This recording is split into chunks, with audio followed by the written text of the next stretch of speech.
ازي راديو دمص امريكا يو راديو دمص امريكا بالساتلايت زم حلالفو مدب قدام سنبتيو ده حندم سرم كبرى سمعتنا ازي كا واشنطن دي سي زفنو مدب قدام سنبت بالساتلايت زم حلالفيو نلومي زتفلالي مدلاوات حيزنا لكم علينا حابركم نخدم سيز عدمكم مني افوركي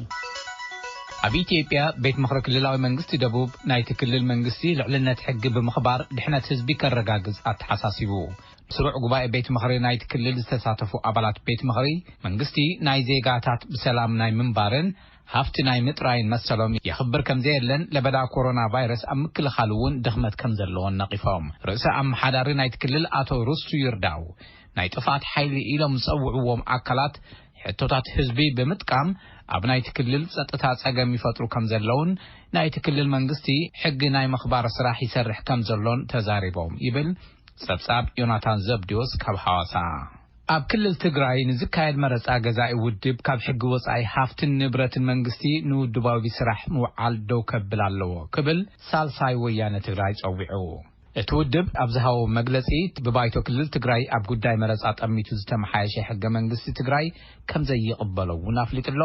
ሙልጌታ ጽባሃ ተወሳኽለዎ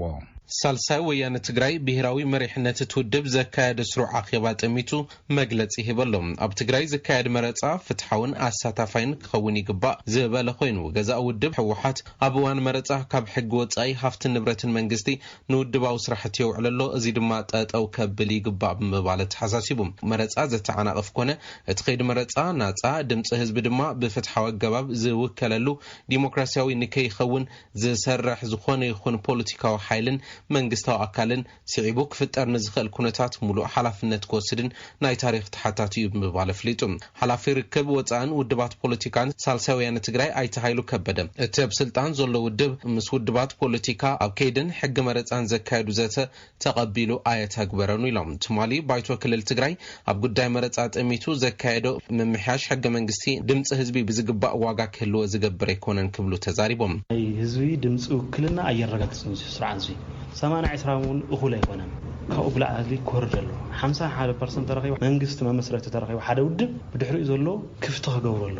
ተመጣጣን ውክልና ክህልሎ ተመጣጣን ውክልና ዘይብሉ ኣብ ዘብፅሕና 27% ሲሩ 28 መስከረም መንግስት መስሪቱ ጥቅምት ዓመት ተወሊዑ ኢትዮጵያ እትውድብ ኣብ መግለጺኡ ሓድነት ህዝቢ ትግራይ ዘርግን ኣዝዩ ድሑር ዝበሎ ብሰነድ ዝተሰነየ ሽም ናይ ምጽላም ዘመተ ኣብ ላዕሊ ብሰላማዊ ዝቃለሱ ፖለቲካዊ ውድባትን ካልኦት ክፋላት ሕብረተሰብን ይካየደሎ ብምባል ከሲሱ እዚ ኸይድ ጸለመ ዛጊድ ዘይተዓረመ እዩ ብምባል እቲ ገዛእ ውድብን ዝመልከቶም መንግስታዊ ትካላትን ድማ እዚ ናይ ጸለመ ዘመተ ብፍጹም ጌጋን ጎዳእን እዩ ብምባል ዕላዊ ይቕሬታ ንክሓቱ ጸዊዖሎም ትውድብ ኣብ ኢትዮጵያ ዘሎ ስርዓት ፌደራሊዝም ካብቲ ሕዚ ዘለዎ ብዝበለጸ ንክልላት ስልጣን ክብ ይግባእ ኢሉ ከም ዝኣምን ብመሰረት እዚ ድማ ሓድሽ ውዕሊ ሓድሽ ምዕራፍ ምባል ይንቀሳቀስ ከም ዘሎ ገሊጹ ንድምፂ ኣሜሪካ ሙልጌታ ጽባሃ መቐለም ነመስክን ሙልጌታ ኣብ ዝሓለፈ ወርሒ ሓምለ ኣብ አዲስ አበባ ኣብ ትሕቲ ቁጽር ፖሊስ ውዒሎም ዝነበሩ ክልተ ላዕለዎት ኣባላት ኣመራርሓ ህወሓት ዝርከብዎም ሓሙሽተ ተጠርጠርቲ ብዋሕስ ክፍትሑ ቤት ፍርዲ ምውሳኑ ጠበቃ ናይቶም ተኸሰስቲ ኣቶ ታደለ ገብረመድህን ንቪኤ ገሊጾም ንሶም ብቴሌፎን ኣብ ዝሃቡና ሓበሬታ ብዛዕባ ናይ ሎም ዓርቢ ውዕሎ ቤት ፍርዲ ከምዚ ኢሎም مخازن حملة إسعاف فلسطين انتشحن عصر تحلتنا عن ثمرة فيدرال قدامات كانت بواحد فوتو عزيز نيرو يقبل يطيقوا بوليس مرماري بمخنات مشروع التبعاتي فقط توعيو نيرو لما أنتي خطر نيرنا نبص خطر مثلا قريبنا نيرنا مرمارون قريبون نيرو سوتنا مرمارا مزجوب كم دريوا سبيت فردون زنورة كركر مرمارا تراحتي بعدوا بقدر لقناتاتهم عن ليو بواحد فوتو لهم زلد وحات صوتهم تبرد مرا يقول دبليتو تقول فاعل معنا تخصصتي حلاف بيت صحفة حوحات فولي زوبا أديس آبان أبال مأخلاي كوميتي اتو دبن آيته تول قبرز أركان لعلوي أبال عمرار حوحاتن بدرجة منيستر رئيتا مكتل دايركتر انستيتويت مصنعتن مرمرن حقن فتحن فيدرال عطو تصفى عالم يحلقو حلاف دحناتن حبريتان كفل كتما أكاكي أتو أصبح عالمايهن أب أديس آبا بيت صحفة حوحات زورت ميكينا زخونو أتو باريهن سيجين أتو سمعون زغيين يام ዝተኸስሉ ድማ ንናይ ውሽጥን ወፃን አሸበርቲ በመሕጋዝ ሰነዳት መንግስታዊ ምስጥራት አሕሊፎም በመሃብን ድሕሪ ሞት ሓጫሉ ኣብ ዝነበረ ናዕቢ ኢድ ነይርዎም ዝብሉ እዮም ብመሰረት ጠበቃ ሕጊ አቶ ታደለ ቤት ፍርዲ ክፍትሑን ተወሰነውን ክሳብ ዜና ዝተሰርሐሉ ካብ ቤት ማእሰርቲ ከም ዘይወፁ ጠበቃ ሕጊ አቶ ታደለ ገብረመድህን ወሲሖም ገሊጾም ኣለው ንልዕሊ ሓደ ወርሒ ኣብ ቤት ማእሰርቲ ከም ዝጸንሑ ተፈሊጡሎ ኦሮሞ ደቂ ኣንስትዮ ኣብዚ ኣብ ዋሽንግተን ዲሲ ኣብ ዝርከብ ሚኒስትር ጉዳያት ወጻኢ ተኣኻኺበን ኩሎም ፖለቲካዊ እስራት ይፈትሑ ክብላ ድምፀን ይስማዕ ኣለዋ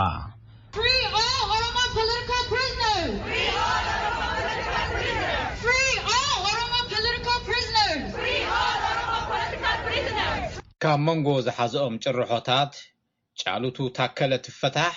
ኣብዲ ረጋሳ ይፈታሕ ፍትሒ ንሃጫሉ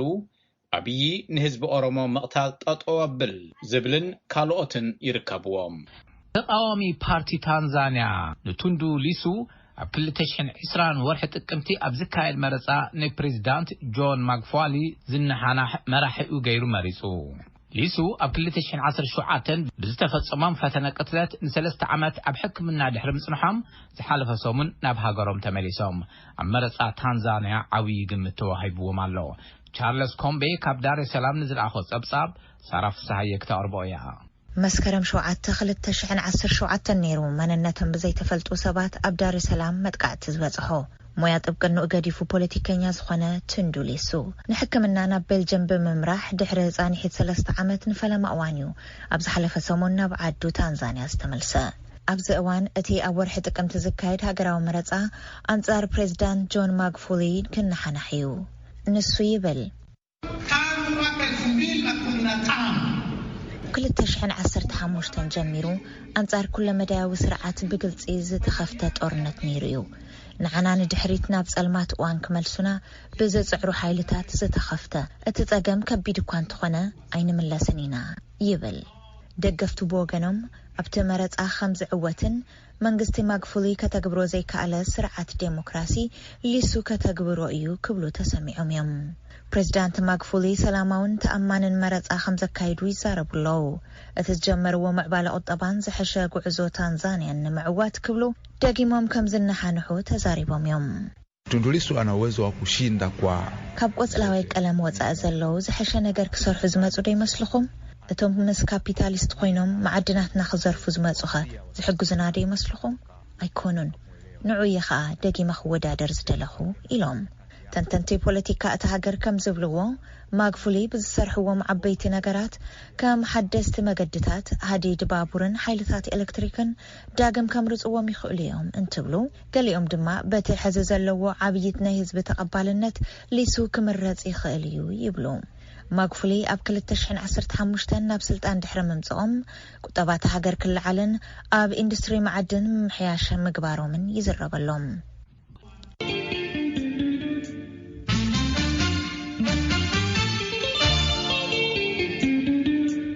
እዚ ተከታተልዎ ዘለኹም ካብ ዋሽንግተን ዲሲ ዝፍኖ ዘሎ መደብ ቀዳመ ሰንበት ብሳተላይት ዝመሓላለፍ እዩ ቃለ ምልልስ ምስ ሓላፊት ቢሮ ርክብ ህዝብን መንግስትን ክልል ትግራይ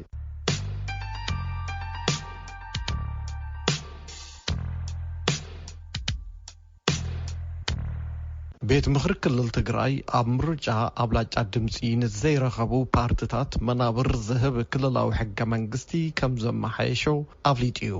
ምስ ድምፂ ኣሜሪካ ቃለ ምልልስ ዝገበረት ሓላፊት ቢሮ ርክብ ህዝብን መንግስትን ክልል ትግራይ ወይዘሮ ሊያ ካሳ ንኽብሪ እቶም ዴሞክራሲያዊ ተሳትፎ ዝገብሩ ዜጋታት ተባሂሉ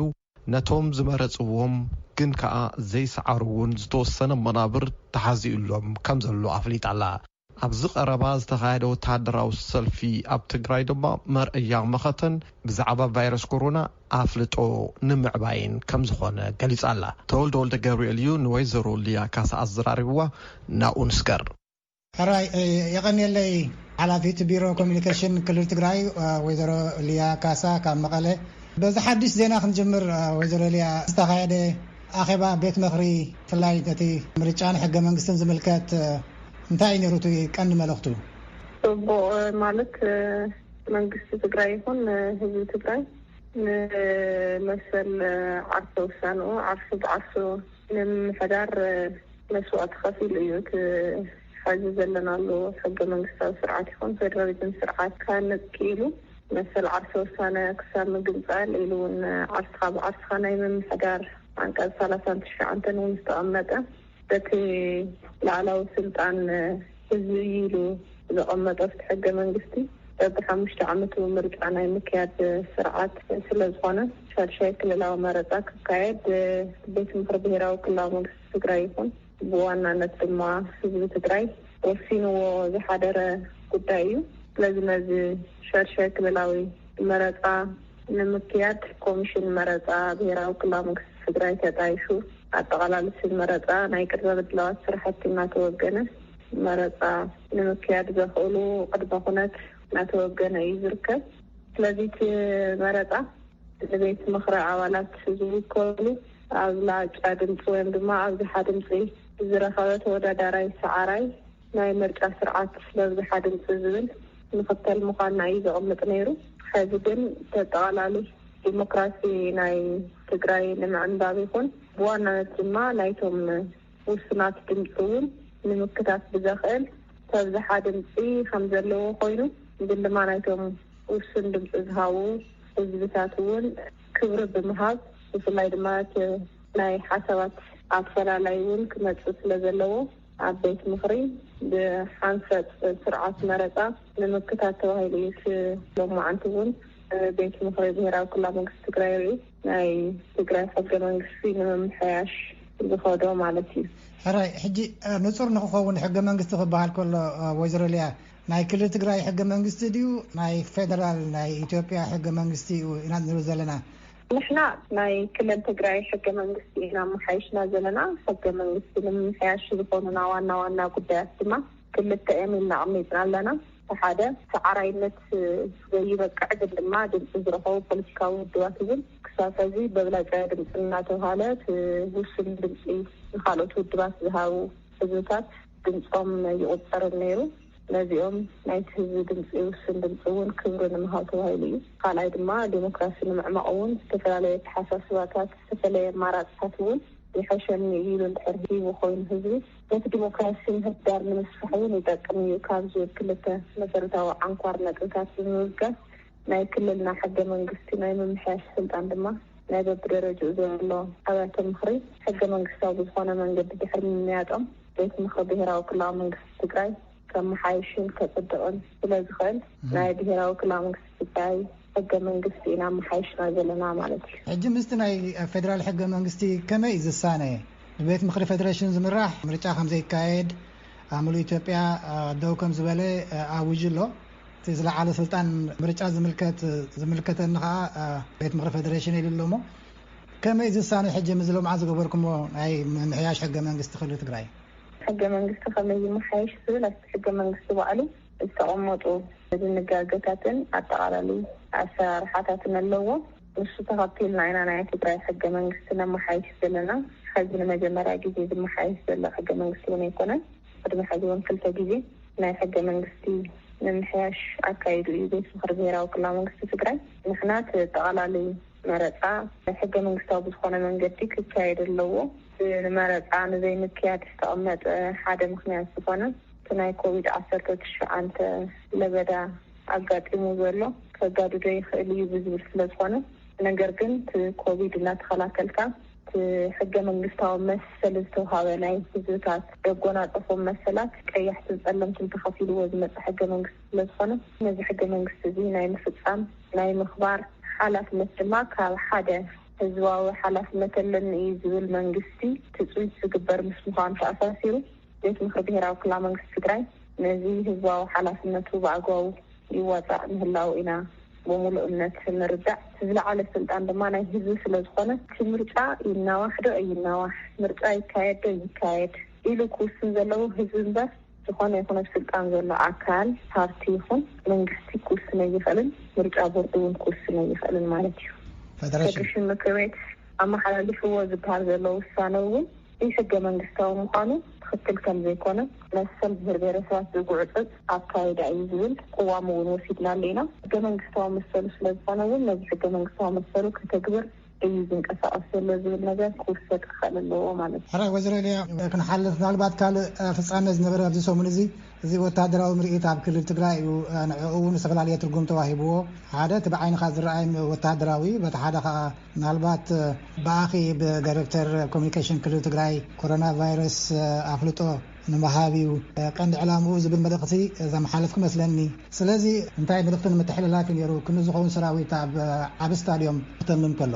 ኣብ ትግራይ ንዝሓለፈ 2 ዓመታት ኣብ ነኸተ ከም ዘለና ይፍለጥ እዩ ብላይ ህዝቢ ትግራይን መንግስቲ ትግራይን ሓድነቶም መስኪሞም ሰላሞም ሙሕስ ናይ ምግባር ድሕንነቶም ናይ ፀጥታ ሽግራቶም በአግባቡ ቆዋሕ ኮይኖም ናይ ምክትታል ሓላፍነት ናይ ህዝቢ ናይ መንግስቲ ናይ ኩሉ ናይ ፀጥታ አካል ሓላፍነት ምዃኑ እውን ይፍለጥ እዩ ስለዚ ምስቲ ናይ ኮሮና ቫይረስ ኣፍልጦ ንምዕባይ ተባህለ ነገር ሓቂ ኮነን ማለት አጣላለት ናይ ፀጥታ ኃይልና ድልውነቱ ናይ ህዝቢ ዘሎ ናይ ፀጥታ ሽግር ንምፍታሕ በብከባቢኡ ዘሎ ቆቋሕ ኮይኑ ከባቢኡ ክሕሊ ፀጥታኡ ክሕሊ ሰላማዊ ክገብር ድልውነቱ ታይ መስል ዝብል ነገር ንምርኣዩ እዚ ትገብር ተለው ተጣላል ናይ ኮሮና ቫይረስ ምክልኻል ኣገባውን ማስክ ገይሮም አጠቃላይ ድልውነቶም ንምርኣዩን ብዝሕግዝ መልክዑ ተኻይዱ በዚ ደረጃ እዚ ናይ ምጥማን ስራሕ ንምስራሕውን እዩ ናብ ካልሕቶ እንተሰገርና ብፍላይ ኣብ ቀረባ እዋን ሽሙ ክልዓል ጀመረ ፈንቅል ምንቅስቃስ መንእሰያት ትግራይ ዝብል ውድብ ለቂነ ክዛረብ ቀኒ ኣሎ ተመራሕቱ ኣብ ክልል ትግራይ መንእሰያት ኣባላት ፈንቅል እናተባህሉ ይእሰሩ ኣለው ዝብል ጥርዓን ይቀርብ ኣሎ ውድብ እዚ ዝሓለፈ እዋን ብመራሕቲ ክልል ትግራይ ሽሙ ክልዓልን ክውንጀልን ቀኒ ነይሩ ከም ወንበዴታት ሸፋቱ ወይ ከዓ ብሻዕብያ ዝተወደቡ ዝብል ነገራት እውን ሽሙ ክልዓል ቀኒ እሞ ዝለቂነ ምእሳር መንእሰያት ኣብ ክልል ትግራይ ዝብሎ ዘሎ እንታይ መልስኺ ወይዘሮልያ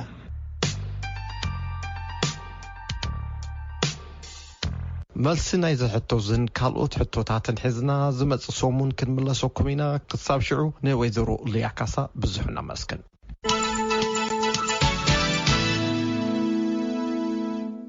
ነመስግነካ ተወልደ እዚ ሬድዮ ድምፂ ኣሜሪካ እዩ ናብ ፍሉይ ምድላውና ክንሓልፍ ኢና ኣብ ኢትዮጵያ ዘሎ ፖለቲካዊ ኩነታት ዝምልከት ኣብቲ ዝረአ ፖለቲካዊ ዘይርጉእነት ተራ ማሕበራዊ ሚድያን ኢትዮጵያ ነዚ ሕጂ ዘላቶ ኩነታት ብኸመይ ክትሰግሮ ትኽእል ዝብሉ ናይ መፍትሒ ሓሳብን ብምልዓል ክንዛዝሞ ኢና ኣጋይሽና ዶክተር ሓጎስ አብርሃ ኣብ ዩኒቨርሲቲ መቐለ ቅዱስ ያሬድ ማእከል መጽናዕትታት ብራናን ጥንታዊ ስነ ጽሑፋትን ኢትዮጵያ መምህር ዝነበረ ኣብዚ እዋን እዚ ንድሕሪ ዶክተርነት ፖስት ዶክተራል ምርምር ኣብ ጀርመን ዩኒቨርሲቲ ሃምበርግ ዝርከብን ኢንጂነር ኤርሚያስ አማረ ከዓ ኣብ ዩኒቨርሲቲ መቐለ መምህር ምህንድስና ወይ ከዓ ቅየሳ ዝነበረ ኣብዚ እዋን እዚ ኣብዚ ኣብ ዩናይትድ ስቴትስ ከተማ ኒውዮርክ ኣብ ሓደ ዓቢ ኩባንያ ኮንስትራክሽን ዝሰርሕ ዘሎን እዮም ገብረ መድህን እዩ ናብ ኒውዮርክን ጀርመንን ደው ኢሉ ብስልክ ኣዘራሪብዎም ናብኡ ከስግረኩም ልትይኹም ተጠቀምቲ ማሕበራዊ ሚድያ ኢኹም ኣብዚ ናይ ኢትዮጵያ ቅልውላው ኣብ ምጉህሃር እንታይ ግደ ኣለዎ ኢልኩም ተሓስቡ ከመይ ትርእይዎ ካብኡ ድማ እዚ ኢትዮጵያ ካብዚ ቅልውላው እዚ ከመይ ክትወፅእ ኣለዋ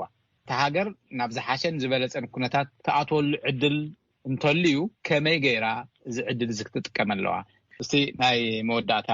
ምስ መፍትሐን ሓሳብ ሃው ኤርሚያስ ያኔ ገብረ ማሕበራዊ ሚድያ ብጣዕሚ ዘይነዓቅ ዓቅሚ እዩ ዘሎ ክልቲኡ ገጽ ማለት እዩ ለውጢ ንክተምጽእ ጽዕንቶ ንክትፈጥር መንግስቲ ብኣንጻሩ እውን ሕማዓት ነገራት ሴንሴሽናላይዝ ንምግባር ብፍላይ እውን አንፎርቹኔትሊ እዚ ዝረአ ዘሎ ናብዚ ናይ ባዕልኻ ግሩፕ ጥራይ ኮይንካ ዝተዛረበ ይዛረብ ሓደ ሪሊ ታዩ ዝዛረብ ዘሎ ኢልካ ክንደስተው ኢልካ ከይኮነ ናተይ ወይ ወገነይ ኢልካ ተቕምጦ ሰበሎ ዝተዛረበ ነገር ንዓይ ይጠቅም እዩ እናበለ ናብ ሕማቅ ፖላራይዜሽን ናይ ሙሳድ ኔጌቲቭ ታሽሙ ኣለዎ ስለዚ ብክልቲኡ መንገዲ ክፈጥር ይኽእል እዩ ምናልባት ሕዚ ሪእ እንተኮይና ኣብዚ ናይ ሕዚ ሰዓት ካብቲ ጥቕሙ ጉድኣቱ ይበዝሕ ኣሎ ኢለ እየ ዝኣምን ምክንያቱም ነቲ ሽግራት ንመላዓሊ ይጥቀሙ ስለ ዘለው ላዕብታት ፈቆዶ ቦታታት ፕሮቴስት ንምግባር ፈቆዶ ዝጥቀሙ ዘለው መግለጽታት ናብ ከባቢ ቀሮ ዝተገበሩ መሳኪን ኣብዚ ዋዕሉሉ ምንም ዘይፈልጡ ምክንያት ከምዚ ገበር ናብሉ እንደ ዓመት ንረቶም ዘጥረይሉ ከምዚኦም ዓይነት ዝለዓሉ ዘጓሃሩ ነገራት ተላዓይሎም ብዙሓት ነገራት ይገብሩ ኣለው እንፋት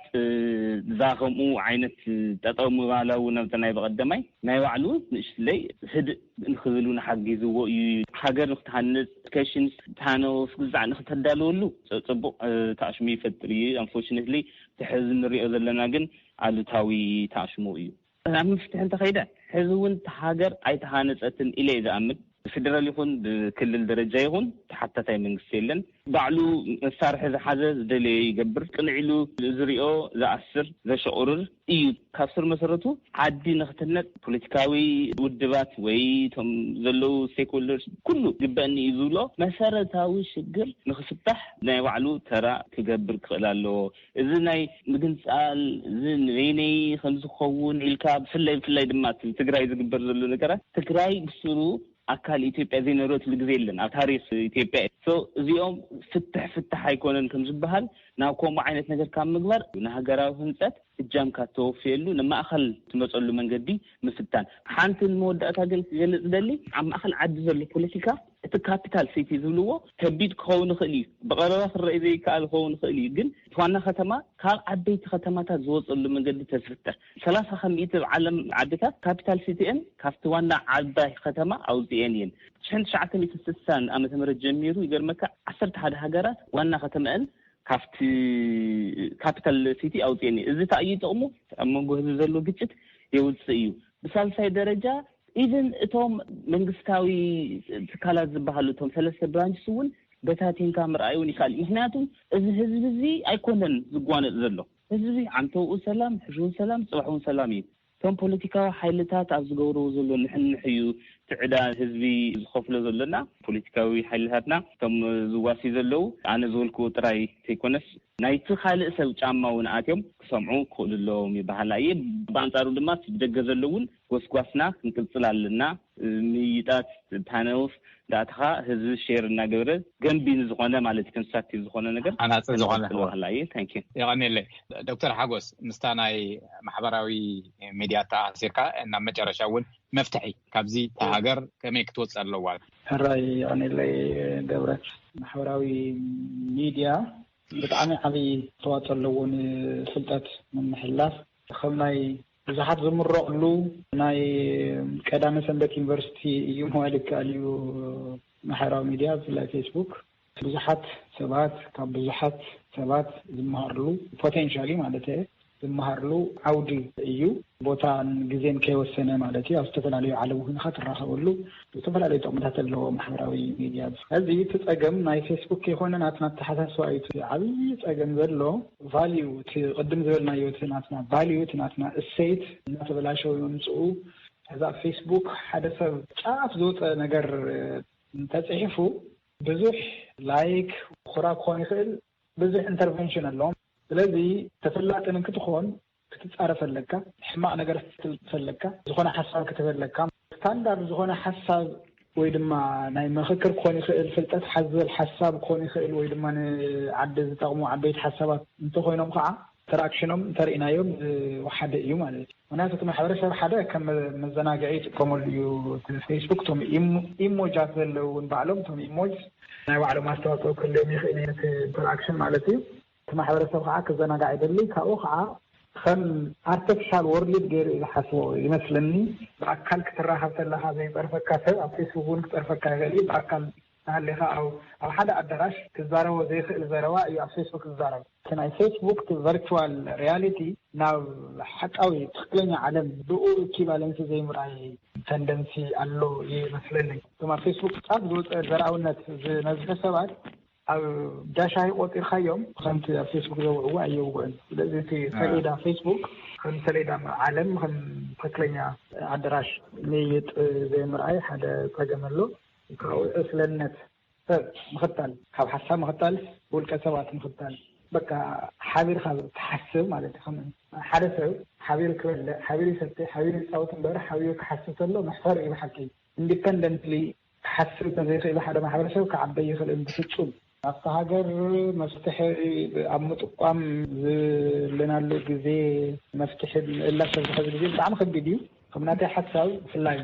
ሎንግ ተርም ን ሾርት ተርም መፍትሕታት ኢልና ክንሓስብ ንኽእል ኢና ብፍላይ ኣብ ሎንግ ተርም መፍትሕታት ከምቲ ቅድም ዘልዕልናዮም ናይቲ ሃገር መዋቕር ክስተኻኸል ኣለዎ ብሓፈሽኡ ሓደ ጃያንት ዝኾነ ክልል ፈጢርካን ሓንቲ ንእሽቶን ክልል ፈጢርካን ማዕረ ፌደራል ዘመለክ ብጣዕሚ ይካልን ኣብቲ ኢኮኖሚ ወፃእ ተርእናዮ ማለት እዩ ለዚ ክልተ ወይ ሓደ ክልተ ሰለስተ ጃያንት ኢኮኖሚ ፖፑሌሽን ክልል ቦታ ፈጢርካ ካልኦት ከዓ ማይነር ዝብል ስም ክሳብ ዝወሃቦም ፈጢርካ ፌደራሊዝም ኣሎ መዋል ከቢድ ስለዝኾነ ስለዚ ባላንስ ዝኾነ ናይ ኢኮኖሚ ናይ ፖለቲካ ናይ ጂኦግራፊ ናይ ኩሉ ዓይነት ፌደራሊዝም ክህሊ ምግባር ሓደ መፍትሒ እዩ ከም ሎንግ ተርም ማለት እዩ ሃገር እንተዳጠነሓ ማለት ሕዚ መፍትሒ ክኾኑ ይኽእል እዩ ተዝግበር ናይ ባዕሉ ኣስተዋፅኦ ክህልዮ እዩ ዝሓስቦ ግን ሓደ እቶም ስሩዕን ዘይስሩዕን ሚድያታት እንተሪእናዮም ኩሎም ኣብ ኢትዮጵያ ዘሎስ ኒውትራል ዝኾነ ሚድያ ክትርኢ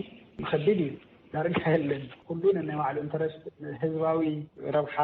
ዘለዎም ሚድያታት ይመስሉን እሞ ስለዚቶም ሚድያታት ናይ ኢቲክስ መንገዲ ክኽተሉ ዝግበረሉ መንገዲ ዋዕላታት ኮንፈረንስታት ዝፍጠር ጽቡቅ እዩ ካብቶም መንግስታት ፌደራል ይኹንቶም ክልል መንግስታት ዘለው ብዶኪመንት እዮም ከረዳድኡ ዘለዎም ብዶኪመንት እዮም ዲስከስ ክገብሩ ዘለዎም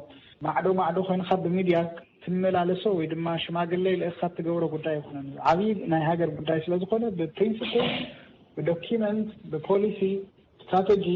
ኮፍ ኢልካ ንብዙሕ ግዜ ናይ ምምያጥ መንገዲ ክካየድ ዘለዎ በር ኣብ ሓደ ሚድያ ምውፃእ ወይ ድማ ክልተ ሰለስተ ሽማግሌታት ብምልኣኽ ወይ ብዕርቀ ትገብሮ ጉዳይ ኣይኮነን ናይ ሃገር ጉዳይ ስለዝኾነ ስለዚ ፍጡን ዝኾነ መንገዲ ዓበይቲ መድረኻት ብምድላው ናይ ምርዳእ መንገዲ ክፍጠሩሉ ዝኽእሉ መንገዲ ብሕሳብ ማለት እዩ ማሕበረሰብ ፖለቲካል ኤሊት ተፈልዩ ናይ ባዕሉ ናይ ምትሕቑቃፍ ኮንፈረንስታት ጉባኤታት ከካይድ ኣለዎ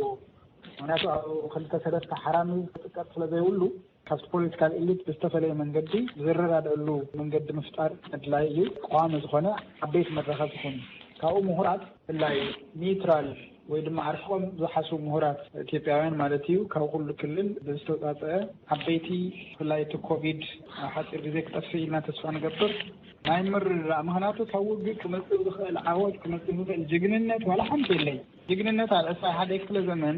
ዓወት ኣብ 21 ክፍለ ዘመን ማሕበረሰብካ ኣፅቢብካ ምሕዳር እዩ ማሕበረሰብካ ብሰላም ብድሕንነት ወፂኡ ኣትዩ ክምለስ ምግባር እዩ ብያነ ጅግንነት ብያነ ዓወት ብያነ ፖለቲካ ብሕዚ ግዜ ብምስቲ ግዜ መንግስቲ ዓለ እውን ብዝኸድ መንገዲ ምርዳእ የድሊ እዩ መንእሰይ ስእሉ ብዕስለ ንሕና ከምዚና ከምዚ ክንገብር ኢትዮጵያና ተያስ ከምዚ ፌደራል ዩኒታሪ እናተባህለ ብትምክሕትን ብትዕቢትን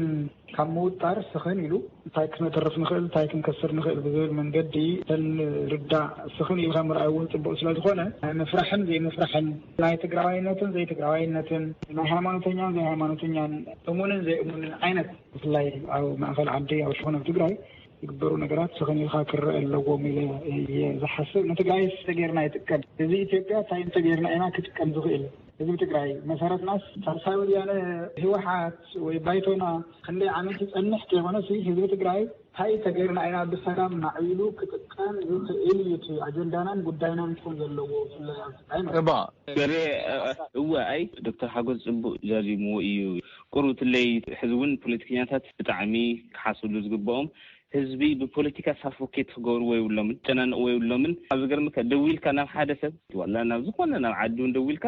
ካብ ሓደ ደቂቃ ንላዕሊ እውን ሰላምታ ይገብር ቀጥታ ናብ ፖለቲካ ይዛኣቱ ብጣዕሚ ዝሕዝነካ ጭንቀት እዩ ዝርደካ ዘሎ ናይቲ ህዝቢ ጭንቀት ፖለቲካ ናይ ውሕዳት ይኸውን ዘለዎ ካልኣይ እቲ ናይቲ ህዝቢ ስነልቦና ኣብ ምፍልላይ ኣብ ንበይንኻ ምግባር ኢኮኖሚክ ኢንተርዲፐንደንስ ዘይፈጥር ኣብ ከምኦም ዓይነት ኢኮኖስ ከመይለ እየ ዘከኣሎ ብስሩኸ ናይቲ ህዝቢ ስነልቦና ወይ ትድሌት ወይ ትእሰት እንታይ እዩ ኢሉ ንዕኡ ኣርቲክሌት ዝገብር ኣተሓሳስባ እዩ ዘድሊ እምበር ካብቲ ናትካ ናይ ባዕልኻ ተበግሶ ኣምፂኻ ትፅዕነሉ ነቲ ህዝቢ ብሓቂ ዲሞክራሲያዊ ስርዓት ንምህናፅ ኣሉታዊ ተፅዕኖ ስለ ዘለዎ ካብኡ ክትንቀቑ እቲ ምክኣል ካብ ኩሉ ድማ ምክኣል ድማ ካብ ታሕቲ ክጅምር ስለ ዘለዎ ብሓቂ ኣብ ትግራይ ከምኡ ዓይነት ነገራት ተስፋሕ ታሕራይካው እውን ወፂኻ ናብ ማእኸል ዓዲ እውን ናይ ባዕሉ ሓገዝ ስለ ዝህልዎ ብእውነት ነቲ ህዝቢ ኣብ ግምት ውሽጢ እናእተኹም ኣብዘይ ዕላምኡ ኣብዘይ ዕላሉ ካብ ኩሉ ድማ ትግራዋይ ማለት ኣብ ትግራይ ጥራይ ዝነብር ትግራዋይ ኣይኮነን ክንደይ ሰበሉ ኣብ ካልእ ቦታ ኺሉ ዝነብር ትግራይ እናበልና ነቲ ካልእ ሰብ ከምርሳዕ እዩ ዝኸውን ምክንያቱም ናቱ ድሕንነት እውን ኣብ ግምት ውሽጢ ዘእተዎ ክኸውን ኣለዎ ኣጋይሸይ ዶክተር ሓጎስ አብርሃ ካብ ከተማ ሃምቡርግ ጀርመን ኤርምያስ ኣማረ ካብዚ ካብ ከተማ ኒውዮርክ ንዝሃብኩምኒ ትንታነን ርኢቶን ብሽም ሬድዮ ድምፂ ኣሜሪካ ኣዝየ የመስግን ይቐኒየለይ نحن ونقلنا دكتور حقوس يقلنا ثانك يو أنا ون نجبرن نجايشنا عزيز مسجن بس بقرنا يلومي حفشاو مدب قدام سنبت فاتس من لنا من أفورك مس كلهم مسارحتي كابزي كواشنطن